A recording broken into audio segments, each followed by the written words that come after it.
Good evening, STUPTOPIANs. Donnie Dumbass here, reporting live from City Hall for the Imbecile Gala. Our morons and moronettes are currently walking the red carpet for showcasing their exquisite fashion sense. Tonight, ladies and gentlemen, we have a special guest. He won Man of the Year here in STUPTOPIA, Adam Aldrin, the famous founder of Adam's Apples.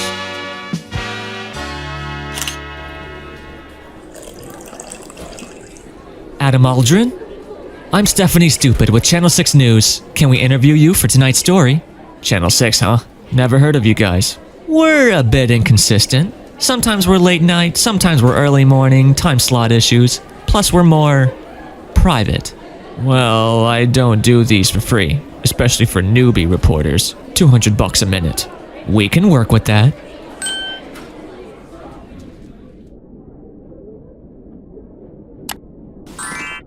Okay, Mr. Aldrin, won Man of the Year, head of the Adam's Apple supermarket chain, nothing but a string of success. Couldn't have happened to a better person. So where did it all start? Really? Of all the questions you could have asked? Such an original question. Come on now, Mr. Aldrin, just answer the question. I was 20 years old at the time. I got held back twice, couldn't get a job, and my parents kicked me out of the house, making me live on my own. I went into the city, hopefully being able to find something. Never told anyone this. I was never able to comprehend how to read and write. But one thing my dad told me before kicking me out, if you see a sign or ad saying help wanted or now hiring, that means they are looking for someone to work.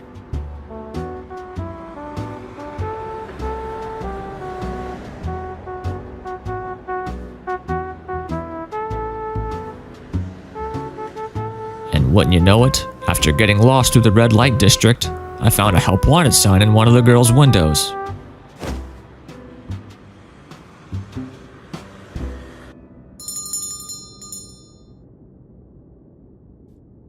Hey there, handsome. Hi, I couldn't help but notice the help wanted sign in your window. Yes, looking for a new showgirl. You up for it? There's a big market for trans girls. What? No, I thought...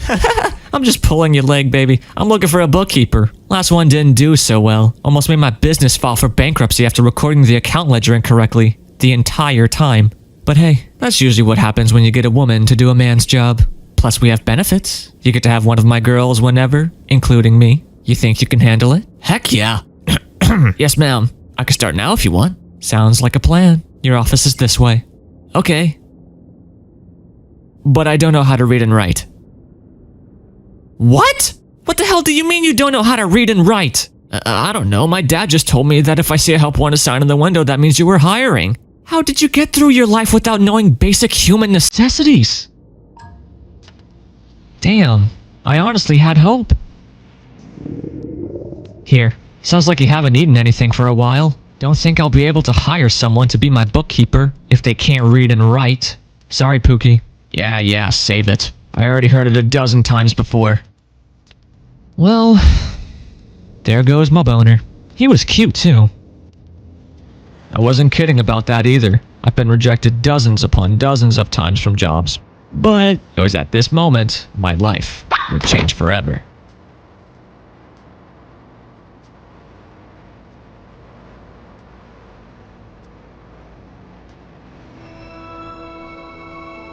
Sir, that's my supper. These apples are ripe, aren't they?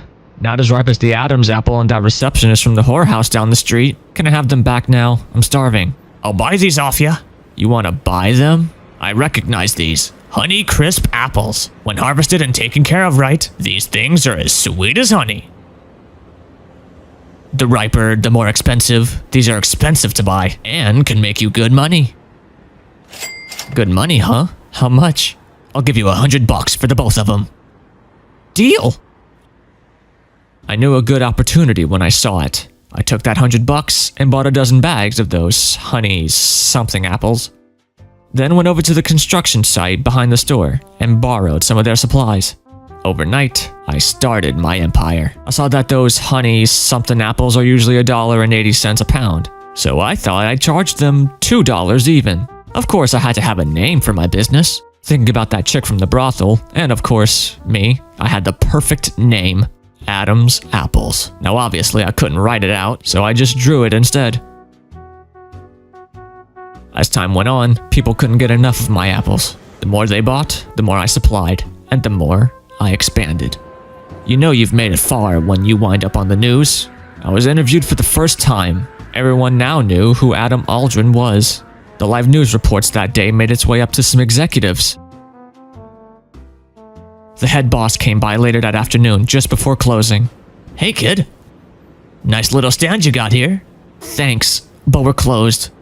That don't matter. I have a business proposition for you, kid. Business proposition? Think about it. Adam's Apples. As a national, hell, universal supermarket chain, you could be the richest man on the planet. Well, one of. You'll be making a lot of money with us than this little rinky-dink stand. Really? Cool. All I need is a signature. Feel free to read the contract. We can negotiate in my office with my other executives next week. I don't know how to read and write. I beg your pardon? I don't know how to read and write. I don't know what I'd be signing. I don't even know how to have a signature. You know what? That don't matter. You definitely know how to attract attention. You have good charisma, which is all we need. Do you know how to shake another man's hand at least? That I definitely know how to do. Attaboy. And the rest, as you would say, is history. Worked my way around with the executives, had my business expand around the nation and the world. Who would have thought that you could live life this easy without having to read and write? Especially since I have the money to pay for people to do it for me. So you never got around to learn how to read and write, even after your success? Nah. Like I said, I have enough money for people to do it for me. I have no time for lower simpleton things like that. Look at what you could become without having to. Interesting. So, what do you think you would have become if you could read and write, Mr. Aldrin? Probably a bookkeeper in a whorehouse.